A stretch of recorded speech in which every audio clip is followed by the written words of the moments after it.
출산 과정 및 문제점에 대해서 알아보도록 하겠습니다.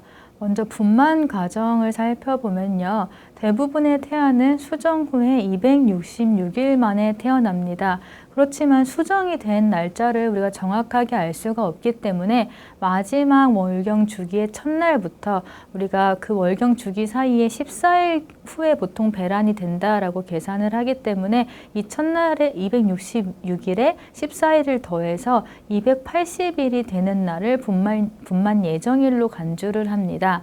태아의 크기나 자궁의 크기, 호르몬 수준, 그리고 산모의 그 상태에 따라서 아무리 280일 정도 되는 날을 분만 예정일로 간주를 했더라도 이러한 특징에 따라서 이 분만 예정일보다 더 이른 시기 아니면 더 이후의 시기로 차이가 발생할 수도 있습니다. 일반적으로는 그래서 분만 예정일을 중심으로 전후, 앞뒤로 2주 사이에 분만이 이루어진다라고 보면 됩니다. 분만 과정 중에서는 이제 태아가 골반 쪽으로 점점 내려오게 되면서 산모의 아랫배가 불러오게 되면 이제 출산이 다가워졌다라고 얘기를 하고요.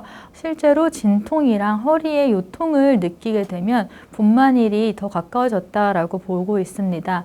이런 분만의 과정은 이제 분만이 시작되게 되면은 개구기라는 시기, 그리고 출산기, 후산기 이렇게 세 단계로 구분을 해서 볼 수가 있는데요.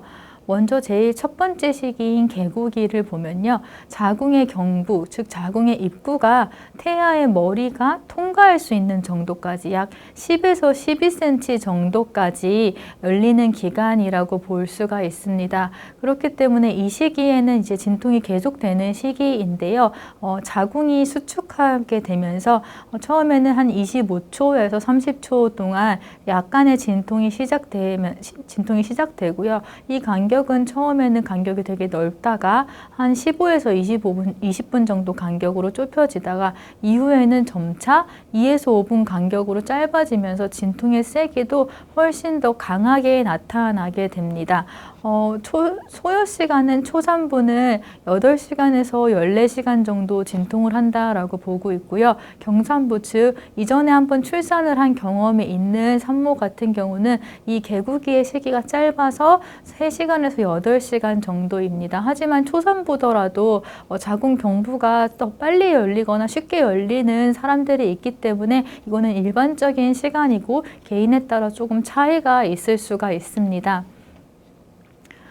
두 번째 단계는 이제 출산기인데요. 실제로 자궁 입구가 열리면서 우리 양수를 싸고 있던 양막이 터지게 되고요. 그 양막이 터지면서 양수가 나오고 이제 그러면서 태아가 산도를 통해서 밖으로 나오는 시기입니다. 여러분 그림을 보시면 아이가 머리가 나오고 이제 어깨가 나오는 과정들을 이제 보실 수가 있을 텐데요.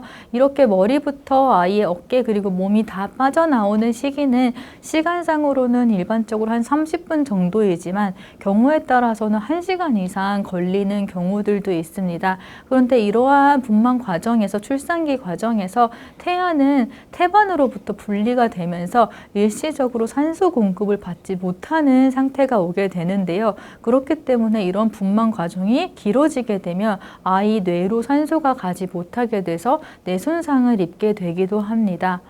또한 이 시기에는 되게 굉장히 좁은 산도를 통해서 아이의 머리부터 시작해서 온 몸이 나와야 되기 때문에 굉장한 높은 압력을 아이들이 견뎌내야 되고요. 동시에 앞에서 얘기한 것처럼 산소 부족을 겪게 됩니다. 이때 과정에서 아이들이 이러한 힘든 스트레스 상황을 견딜 수 있도록 호르몬들이 방출이 되게 되는데 아드레날린이라는 호르몬은 태아의 폐를 열어주고요.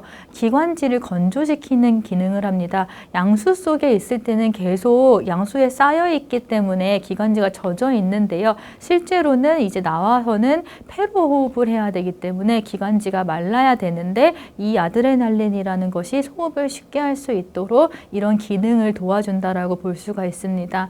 노르아드레날린 같은 경우는 반대로 심박수를 또 느리게 해서 태아가 일시적으로 산소가 결핍되는 상황에서 그 산소를 적게 사용하게 해서 이 결핍상들을 좀 더 잘 견딜 수 있도록 도와주는 기능을 합니다. 이런 호르몬은 자연 출산을 할 경우에